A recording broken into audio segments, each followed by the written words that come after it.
My name is Sophia Alstead, and I'm an engineering student at the University of Nevada, Reno.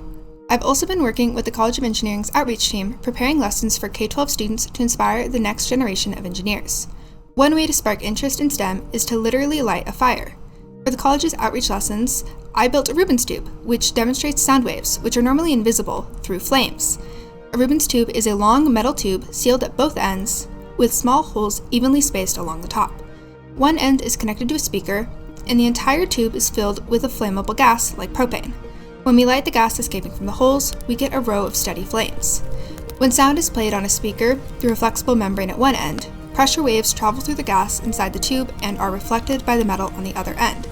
At certain frequencies, those waves create standing waves, points where the pressure doesn't change, called nodes, and points of maximum pressure variation, called antinodes.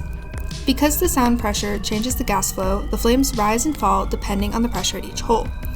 Flames are shortest at nodes and tallest at antinodes. The result? A fiery pattern that shows the shape of the sound wave itself. So the Rubens Tube transforms invisible sound waves into a display of dancing fire. It's a blend of physics, chemistry, and a little music.